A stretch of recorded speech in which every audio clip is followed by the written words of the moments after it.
What's up, gamers? Welcome back to another video essay, a bit of a commentary, a slightly unscripted one. I have a handful of notes here of things that I want to talk about Deathslinger, because I think that the killer's great. I really enjoy playing him. He is definitely my favorite and is the one that I plan to get to be my first P100 on this account, and hopefully from there I'll be able to get really good at this killer, because one of the things that I really like about Deathslinger is that he's extremely easy to pick up, but he has this high skill ceiling in the way that you start to notice things and see things around the map. You see maps differently than you do with a lot of other killers. The other thing that I really do like about him too is that because of the way that his power is coded so that the hit after a spear is actually a basic attack, you have a pretty wide variety of perks that you can use. You can use things like Rapid Brutality, Sloppy Butcher, Starstruck, anything that inflicts exposed to great efficiency with this killer, and that feels really good because I feel that his perk diversity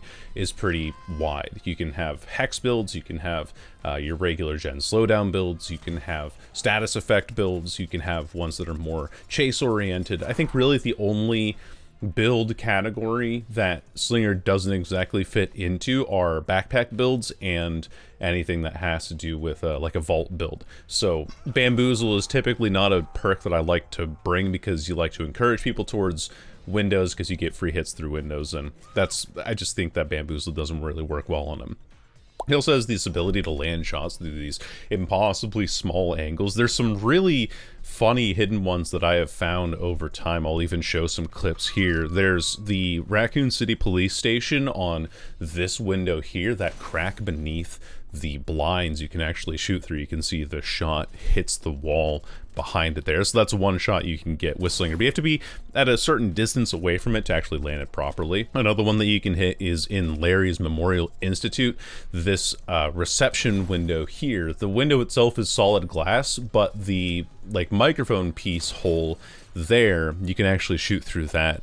On the family residence shack building specifically, there's a bit of torn paper in the window frame here that you can also take a shot through, and that I've actually hit people with that before. It's been quite fun.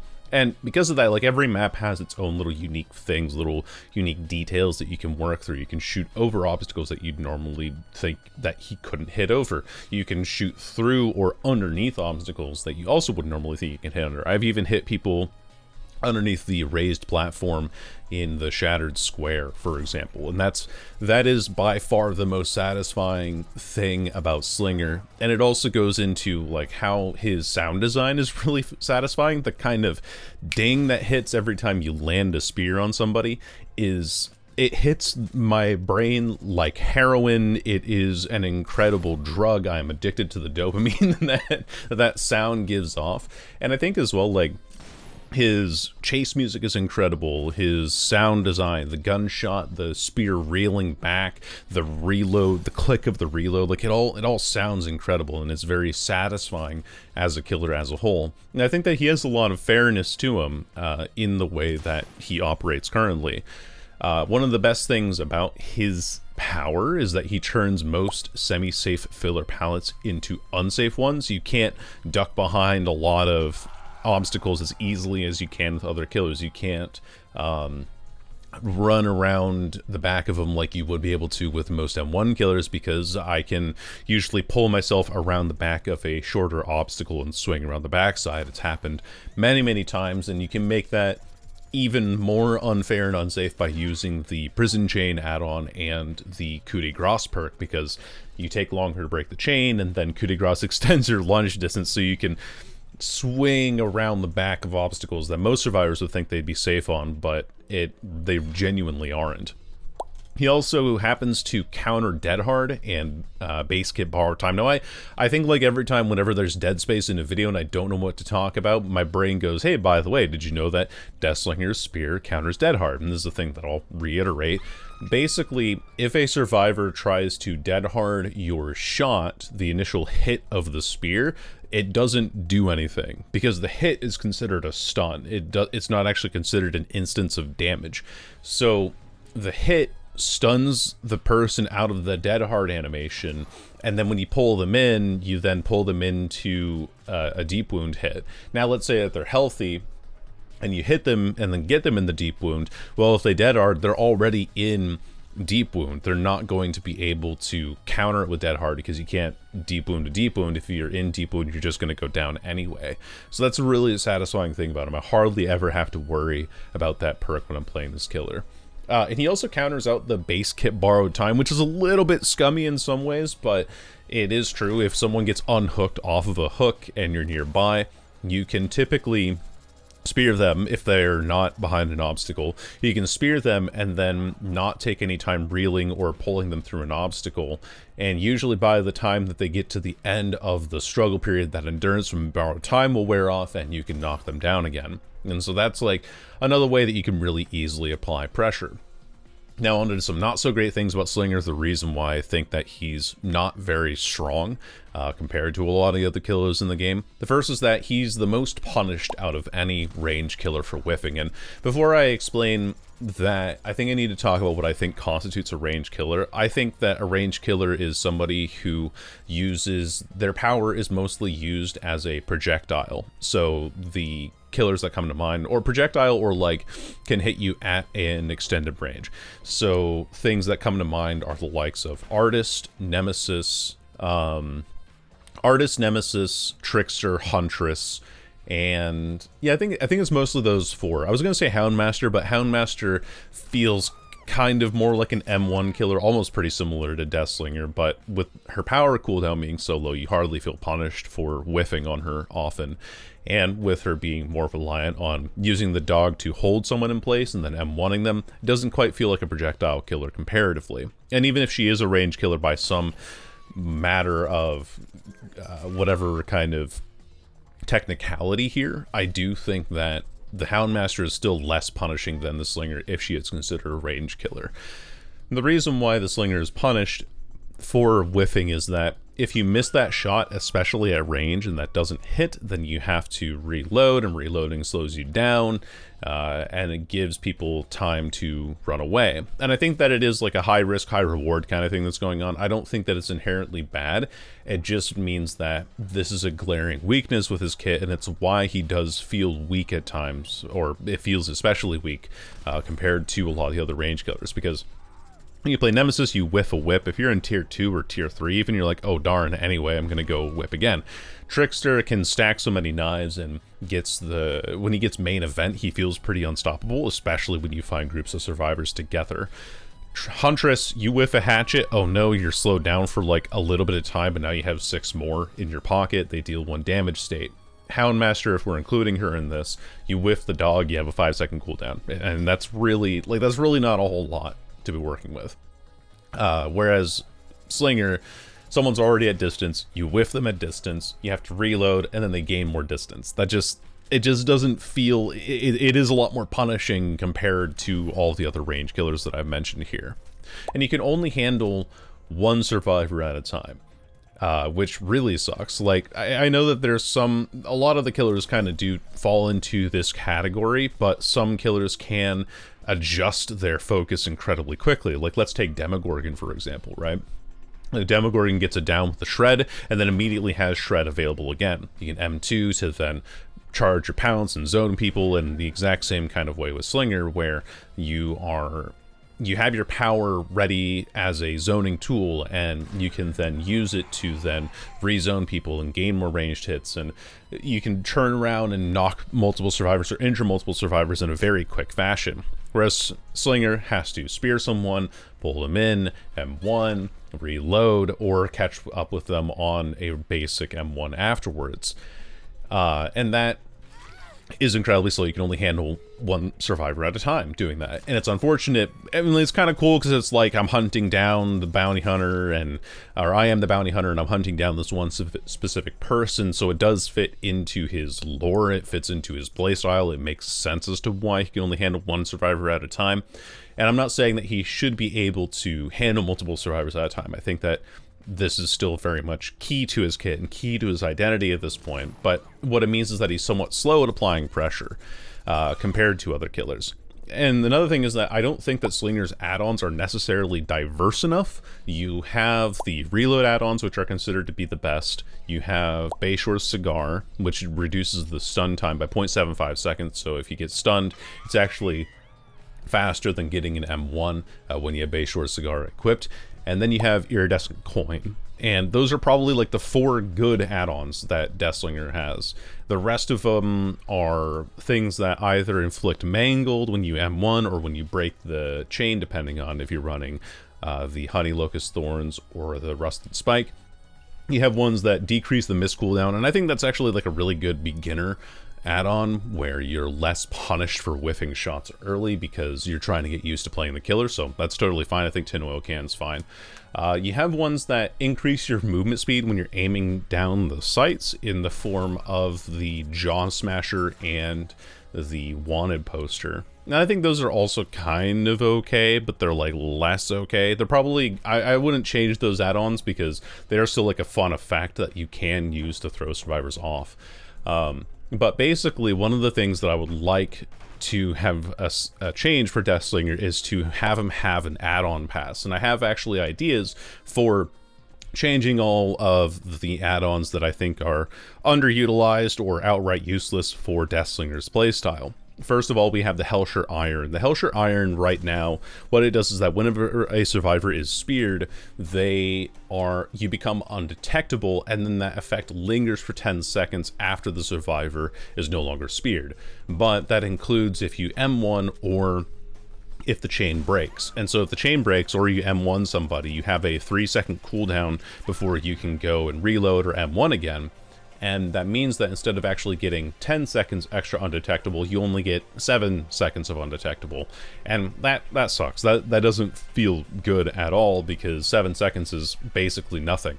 So my suggestion for the change to Hellshire Iron is that it first reduces Slinger's terror radius by 8 meters. Just outright reduces it. It's an iridescent add-on. It should have a powerful effect, and I think that this effect plays really well into the lore of the character being this branded bounty hunter. You know, they would brand people with the Hellshire Iron insignia, and so that's what the Hellshire Iron is. And so I think that if you're playing into this bounty hunter, playing into this cold collected killer, having the ability to reduce your terror radius by 8 meters would play really well into the flavor of the killer himself. The second effect on top of this is that speared survivors have their aura revealed, and that lingers for 5 seconds. So 5 seconds might sound like a really long time. Remember, if you break the chain or if the M1 goes through, you still have like a 3-second cooldown after that. So you only have like 2 seconds of aura read that sticks around on this add-on. But what I think that this does is that it actually gives you more reason to run synergies with things like Lethal Pursuer, because then you actually increase the duration of that, or you bring Cigar so that you actually get a little more time on that aura read from the Hellshire Iron. And I think it plays again into the lore with you're hunting down these outlaws as the Hellshire Gang, and when you are getting branded by the Hellshire Gang, they are dead set on finding you, and the entity helping you find these people that you think are outlaws is, I think it plays into the flavor text really well. That's why I suggested this change for the Hellshire Iron.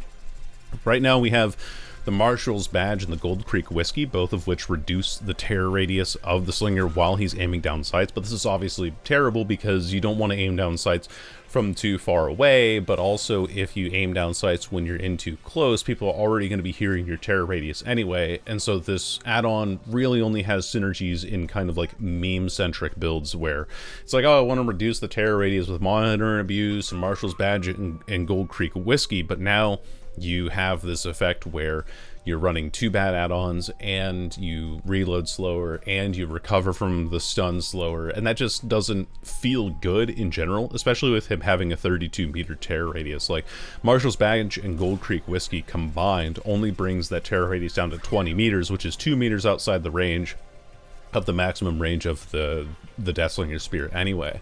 So I don't think that these add-ons really fit into his current kit. What I would like these to do, for Marshal's Badge, reduce the recovery time after a successful basic attack following a spear event by 5%, and then Gold Creek Whiskey does that by 10%. Now I know that this is a little bit dangerous because of the way that the Houndmaster came out with knotted rope, which decreased by 40%, and then people ran it with Stabiffle, and then Stabiffle was decreasing the cooldown by like 80%, so you would immediately catch survivors after hitting them with the dog and everything. But the thing about Stabiffle on Slinger is that it's currently broken, where if you spear somebody, if you just stun them, not if you damage them, but if you spear the survivor and stun them initially, you lose 2 stacks, and then you lose 2 more stacks if they break the chain or take an M1. So Stabiffle's already broken. You are discouraged from actively running that perk on the Deathslinger right now. So I don't think it's something that's going to be added in, and 10% is a pretty marginal amount overall, but I do think that it gives you more incentive to actually hit somebody off of a spear, rather than being like, I guess I can break the chain now, and it doesn't really make too much difference. Now, Gold Creek Whiskey, with this change to decrease the successful basic attack following a spear event by 10%, and then probably something along the lines of Bayshore's Cigar presently, or even a reload add-on, would go pretty hard. You would actually gain a lot of you would gain a lot of distance and lose a lot less time with the killer, but I think that helps bring him up a little bit to modern standards and handles a bit of that problem of how he can only handle 1 survivor at a time.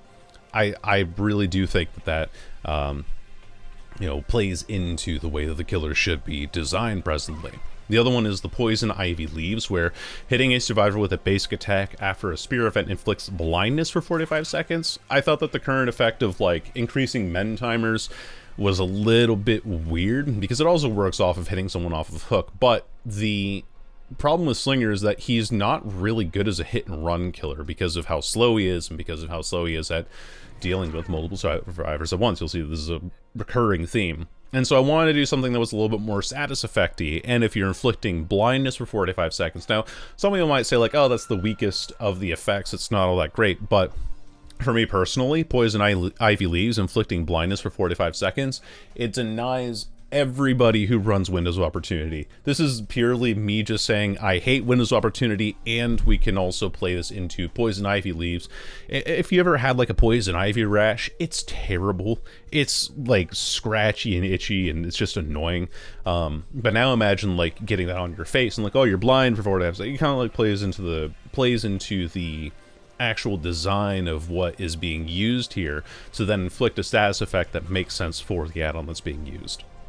After that, we have Barbed Wire. Barbed Wire currently increases the men timer when you hit a survivor by 3.5 seconds. It's really not that long of an effect, and again, with Slinger not being best served by a hit and run ability, I think that this should be trying to play more into the design of what Barbed Wire does. And Barbed Wire, it messes you up. It scrapes up your arms. It rips you to pieces if you're not careful with it.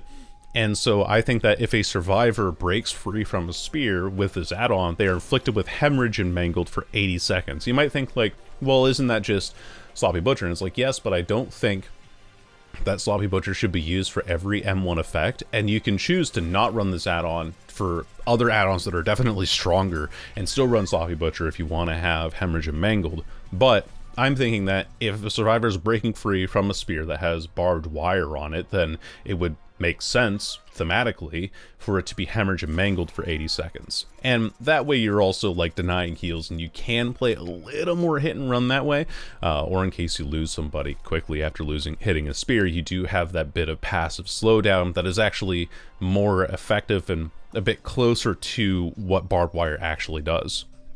We also have Honey Locust Thorns, which I kind of just took a page out of the add-ons that we currently have right now, where instead of breaking free from a spear, hitting a survivor with a basic attack after a spear event inflicts Hemorrhage and Mangled for 60 seconds. So the last one was if you break a spear, they are afflicted with Hemorrhage and Mangled. This one's hitting with a survivor attack, and it's 20 seconds less.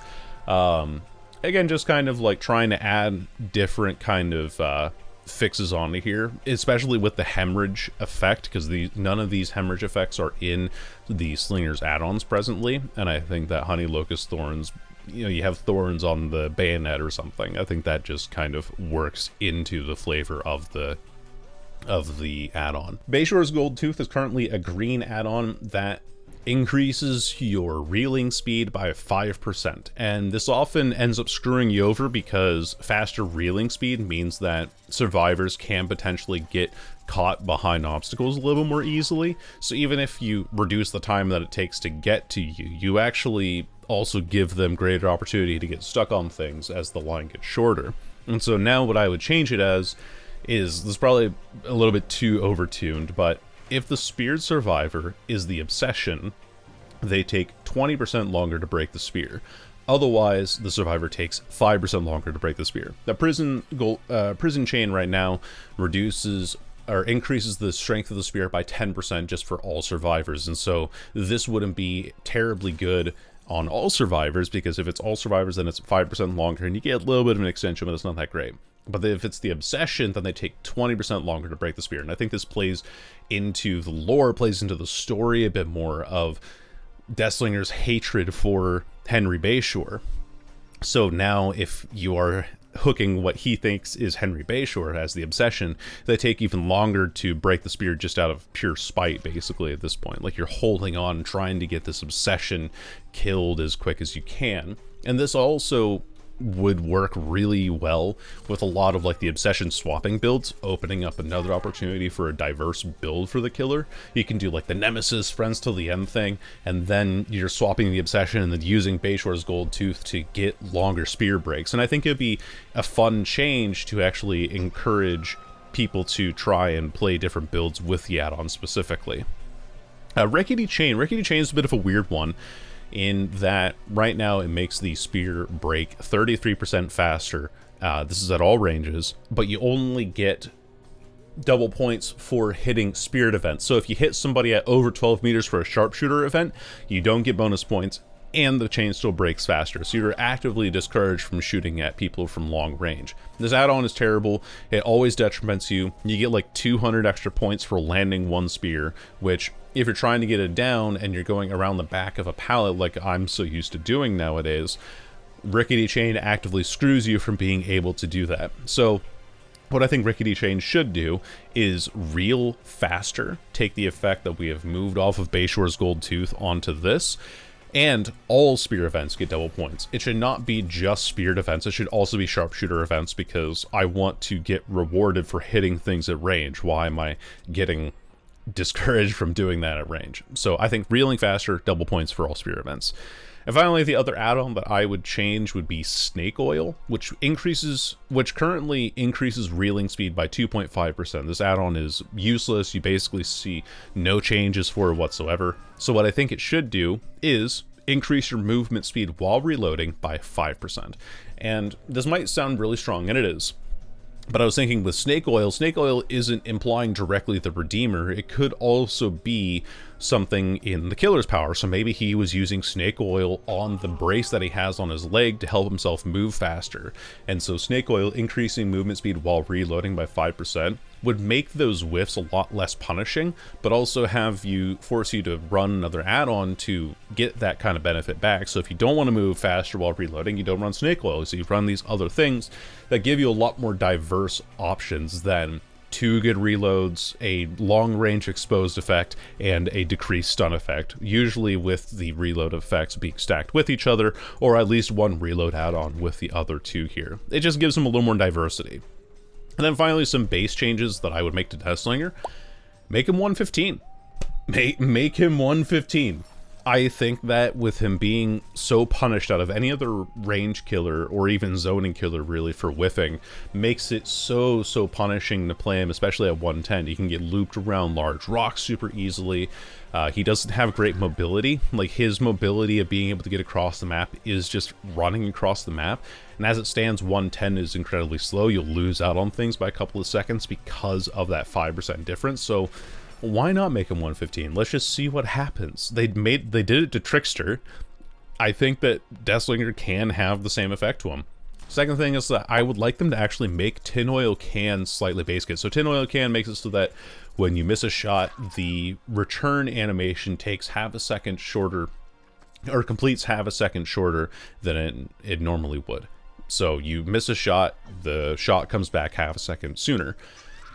And I think there's already a really good effect that it's not like it encourages you to whiff, but it makes those whiffs less punishing. And so if we make tin oil cans slightly base kit, I think that would actually go a long ways in helping, just by like reducing the whiff cooldown by 0.2 seconds from like 1 second to 0.8 would go fine, and then you reduce tin oil can to like 0.35 seconds off of a whiff. But I think that would be one thing that would really help him not feel quite as punishing. And the final thing that I would love them to change about Deathslinger is to please fix his cosmetics, specifically on his weapon.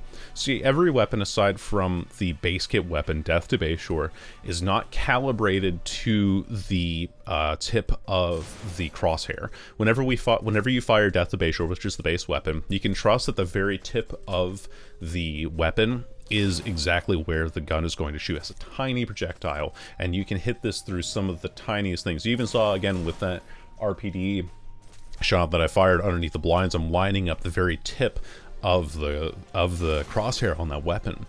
And no other weapon outside of the Death to Bayshore weapon has this capability. Every single one is slightly below it, even the one that you get for prestiging the killer.